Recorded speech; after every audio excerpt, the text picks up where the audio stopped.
Hello, folks. This story was sent to me by a subscriber and is intended for educational purposes only. Thank you for watching.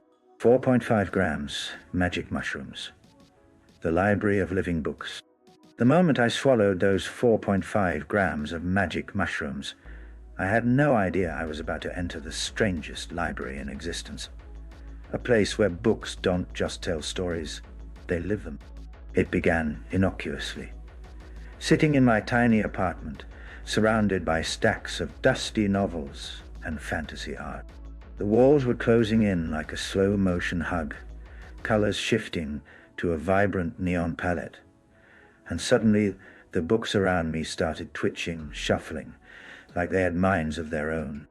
At first, I thought it was a hallucination fueled by mushy mushrooms and an overactive imagination. Then, I noticed the titles were changing right before my eyes. One book's spine morphed into a smirking face, the title letters wiggling like they were alive. Chronicles of the Talking Toaster.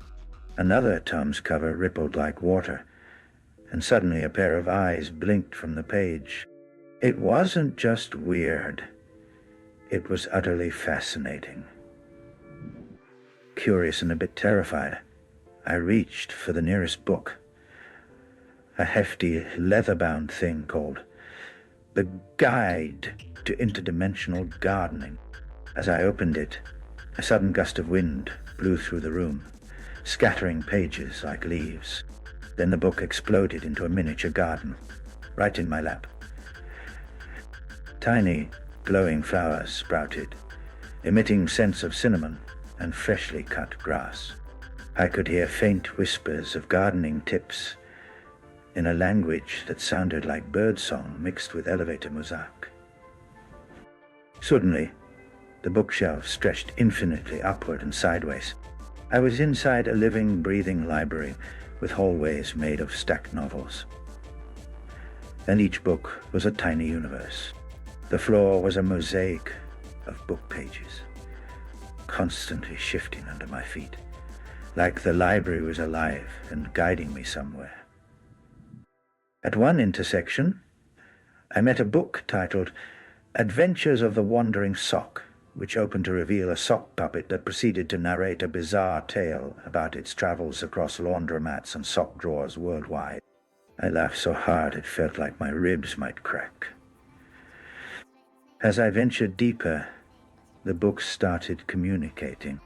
A sci-fi novel with a metallic sheen hummed softly and showed me flickering images of distant galaxies and starships zooming past nebulas.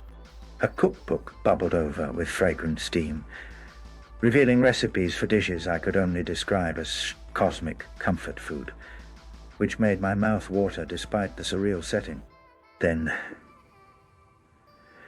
the strangest thing happened.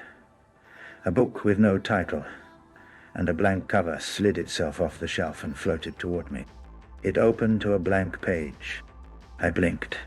Then words began to appear, forming a story about me in real time. It was as if the book was writing my trip as it happened, describing my thoughts, fears, and awe in dazzling detail. Every emotion, every twitch of my face was being captured on its pages. Feeling both exposed and oddly comforted, I touched the words on the page. They shimmered and dissolved into sparkling dust, which then formed into a small glowing key. The key floated before me and pointed me toward a narrow staircase made of translucent book spines. I climbed, wondering where it would lead. At the top, I entered a room filled with giant floating tomes, each one a living book. I watched as one of them animated a scene of a fierce battle between a knight and a dragon made of pure light. The dragon turned and winked at me before soaring off the page, leaving a trail of stardust. Suddenly, I was surrounded by these living stories, their voices overlapping in a symphony of tales. They spoke in languages I couldn't fully understand, but felt deeply in my bones. The library wasn't just a place of knowledge. It was a sanctuary for stories that refused to be silent. Time lost meaning. Minutes, hours, maybe days passed, though it felt like an eternity compressed into a heartbeat. Eventually, the key began to glow brighter, pulling me back down the staircase. The books started to settle, returning to their inert states, pages aligning neatly, titles restoring themselves. Back in my apartment, everything looked exactly the same, yet I knew it wasn't.